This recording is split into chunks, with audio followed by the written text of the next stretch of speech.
Hello, everybody, and welcome back to another episode of our Draft to Glory series with the Peg City Pride, who find themselves not only in the playoffs for the first time, but in the second round for the first time. We won 4 straight games against the St. Louis Blues after dropping the first 2, propelling us to this matchup here against the Calgary Flames that, well, I'm not all that optimistic about. Obviously, very similar records. We do have home ice, but barely, as both teams managed to win 50 games. And they dispatched the Ducks quite easily. And obviously, you look here, we were both in the top 5 in the entirety of the NHL from this past season. So this is a little bit scary. In terms of our lineup, I am going to stick with the lines that worked in the latter half of that series against the Blues. We might call people back up based off of OVR. Bottom line is, though, for the most part, we're doing okay, and there's only so much that this team can do, at least so much we can do in terms of changing things up. The question, though, is what do the Calgary Flames look like at this stage? And, of course, we started this series before Johnny Gaudreau moved on to the Columbus Blue Jackets, and, of course, Matthew Tkachuk was not yet a Florida Panther, so this series is a bit of a time capsule at this stage. But it is Johnny Gaudreau, who was okay in round 1, Lindholm, who was pretty quiet, and Andrew Mangiapane on that top line, so they're not exactly firing on all cylinders, yet they still beat the Ducks, so that's horrifying. Second line is Matthew Tkachuk, Connor Zary, he's looking pretty damn good, and Kirill Marchenko. A third line of Nikolai Voinov, second overall pick in 2021, so that extra draft, of course. Next to Cody Glass and Jacob Pelletier, whatever you prefer. The fourth line of Robbie Fabry, Joachim, I think it's Joachim Kondoliko, I know as he plays for UConn, and Alex Bocage. Probably, I don't know. Let's call him Bocage just to piss people off. Defensively, it is Juuso Valimaki next to Rasmus Andersson, Vince Dunn on that second pair with Mike Riley, and a third pair of Adam Wilsby with Brendan Dillon. It's not an amazing team. It's not the worst team we've ever seen, and it, unfortunately, Dustin Wolf, 91 overall. Wenberg, Brown, Hedman as the scratches. Let's just pull this Band-Aid off, shall we? It is game 1 here in the second round. Let's see what happens. Needless to say, again, my optimism is at a low. Maybe not a historic low, but it's at a pretty low level. First period, 0-0 for the Pride. Gavin Sweat gets the opening goal of this series. Shots are pretty close, too. Actually, they were dead even. There you go. Compared to, obviously, what happened against St. Louis, where we got destroyed most games. Second period, 3-1. Escalainen and Sweat again. Gaudreau gets his first goal of the playoffs. I refuse to get overly excited, and that's why Voinov scores. Makes it 3-2. Power play for Calgary. We kill that off. And Austin Roast gets one back. 4-2. Power play opportunities here that we just don't want to capitalize on, apparently. We got 4 minutes to go. And the Peg City Pride are going to take game 1. Escalainen, the empty netter with 1 second to go. How do you like that? A 4-point game for Jyrki Escalainen. The top line delivers. And it wasn't pointed out, but Bobrovsky, 935. Only 2 goals allowed on 31 shots. I want to give a special shout out to our main man in goal. Now look at Escalainen, 11 points in 7 games. We go to game number 2. Obviously, a team winning the first 2 games of the series doesn't mean anything, as we saw with the Blues. Still, I'd like to win this. First period, 1 goal apiece. Escalainen again, and Rasmus Andersson. We doubled him up in shots, too. Second period, 3-2. Koistinen got that next goal, but then 2 from Voinov. Calgary has the lead. 3 goals on 15 shots. Not the best performance from Bob. Lindholm makes it 4-2. Voinov gets the hat trick. And this game is over. We'll just sim the rest. Yeah, 1 more goal apiece. Zetterberg and then Cody Glass, the empty netter. Calgary wins it 6-3. Really never in doubt for them. That was a very, very poor performance from Oleg Bobrovsky. Started off really strong in game 1, and I guess we jinxed him for game number 2. Still not going to make any changes yet, but if we lose this one, we will consider it. First period of game 3, 1-0 Calgary. Mangiapane gets the goal. Second period, now 2-2. Voynov with a shorty, but then Grabeshkov and Jennings, the bottom 6, contributing here. We're tied at 2 apiece again. Calgary scoring on very few shots. Zetterberg makes it 3-2 at the beginning of the third period. Mangiapane ties it.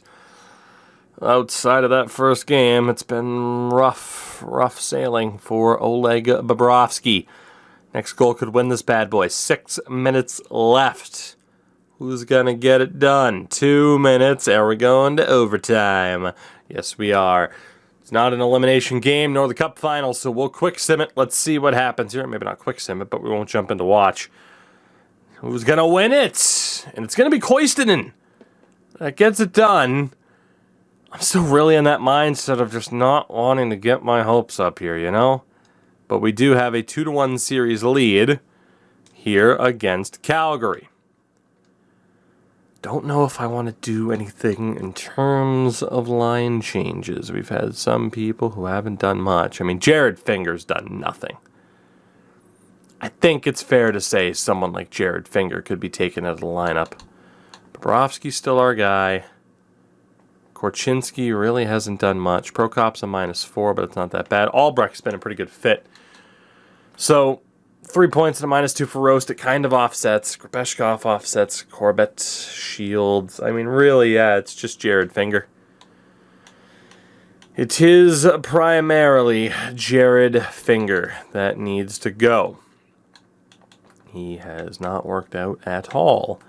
So on that right-hand side, I mean, yeah, Marcus Nguyen's going to be the guy. We'll go with the highest rated dude, and we will give him another opportunity to actually do something. I mean, a -3 in 4 games is pretty poor. Game 4 here in Calgary. Let's go. Let's see what we can do here. First period, 2-0 for the Pride. Sweat and Tallinder, top 6 continuing. A strong start to the series. Second period, Oh, Bob, why did I ever praise you? Lindholm and Pelletier. Damn it. We go to the third period. Johnny Gaudreau scores less than a minute in from way outside. Calgary, 3 unanswered goals. Bobrovsky, not the performance that we needed. Not at all. 5 minutes left. And Cody Glass is going to end it. 4-2 final. Calgary wins game 4. This series is tied at 2 games apiece. Whoever wins this 5th game is going to win this series. Like, truly. And I know we're getting some point production, but at the same time, like, it's the bottom 6. We send them out there. They give up goals. Period. Like, we have to stop the bleeding. Like, it doesn't even matter how much offense you contribute. We just need you to not give up goals. So, let's take a look here at the worst defenders. I mean, Jennings is a -2. Shields. Grabeshkov's a -3. Corbett 5 points and a -5. Nguyen's now a -4. Roast is a -4. Screw it. The 60 rateds. It's the playoff sim engine. Why not? Yeah, I mean, we'll stick with the other guys, but at this stage, why the hell not? It's kind of what we're looking at. So, Sweat, Bedard, and Eskalainen. Koistinen with Zetterberg and Tallinder. Do we have proper handedness? Not really. I didn't realize the 62 was Tyler Johnson. Didn't even realize. I guess we do have a shortage of dudes at this stage. Who was, I mean, Stolarz was a -1 in that time. We'll give him a little bit more of an opportunity. I mean, again, it's shuffling the deck chairs, perhaps. Hopefully not on the Titanic. But it's shuffling the deck chairs and trying to get something going offensively. We will put Krepeshkov on the wing. And, alright, looks like we can get some positivity there. Not bad. Here's where we're really going to risk it this series. Curtis Cirelli. Here's your opportunity, buddy. Here's your opportunity to make yourself a legend because Charles Michalski. Ooh, Charles Michalski. We kind of know Cirelli is going to lose that backup spot pretty damn soon. Cirelli, this is your opportunity. You get one chance. Bob's gotten roughed up a little bit. We go to Game 5 with a pretty drastic amount of changes to the lineup just to try to spark something here. First period, goalless. They outshot us, but so far so good. Second period, no longer goalless. Bedard gets the opening goal, but then it's Fabry and Dunn, the former Blues. Damn. We're keeping it competitive. Luke Prokop gets the goal. Power play chance, nothing doing. I mean, no matter what, no matter who we've had in the lineup and pretty much whereabouts, like they've been close games. I mean, granted, one win for Calgary. Game 2 was pretty rough. Trading power play chances. 4 minutes left. Can we get the goal, please? We're going to have to wait until overtime again. I said whoever wins Game 5 probably wins this series. We need this. We have one overtime victory in this series already. Are we about to have a second? No, we're not. Johnny Gaudreau is the hero. Calgary up 3-2 as the Winnipeg Jets await the winner of this series. The Islanders will play the Sens. The question is whether or not our series will end here and now. Honestly, Cirelli wasn't that bad. But I don't know. I think we might just have to give Michalski a chance to see if somebody can steal the game. That's what it comes down to so often. All right, Shields has to go. You know, unfortunately, everyone's underperforming pretty much no matter what. I don't even know if Michalski will get the start. But at this stage, screw-handedness. I know Prokop scored in the last game. We're just going to go with the highest-rated players no matter what. And hope that that's enough to carry us through. 10, 11, 12 with Krepeshkov. So Stolars and Shields are out. Best rated lineup we can possibly throw out there. Trust me, I know with the way I've handled the rosters. People say, oh, if you didn't change this. You know, we've been through that song and dance before. Bobrovsky is the guy. This is the strongest team on paper in terms of overall that we can put out there. Is it enough to win a game against Calgary when it matters the most? Let's find out what happens. First period of Game 6. Goalless. Just 4 shots despite having the strongest team that we can possibly send out there. Second period, 2-0 for the Pride.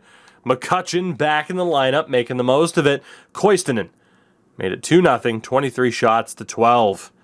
Dominant second period. Can we force Game 7 back on home ice? 5-on-3 power play. That might be a mistake there. We didn't take advantage of it. 11 minutes. Come on now. Get to Game 7. Get to Game 7. We said we were playing with house money. What a way to prove yourselves. To push Calgary to Game 7. Evan Talinder gets it done. Bobrovsky jumps back into the lineup with a 21-save shutout. And we are going to Game 7 here in the second round. I'm nervous to send the same lines out there, but let's do it. After a 3-0 shutout victory, we always feel like we lose the games after. This is it. Game 7 home ice. Are we going to the Western Conference Finals? First period, 1-0 Flames. Damn it. Vince Dunn, 19 shots to 5. We can't even blame Bob on that one. Just, oh, that was awful. Second period, 2-1 for the Pride. Gavin Sweat and Connor Bedard on the power play. 3-1, Kevin Korchinski. 4-1, Gavin Sweat. Oh, Maki gets one back. We still got a long way to go. Mangiapane makes it 4-3. Power play 4-4. 5-4 Calgary. Oh my God. 6-4.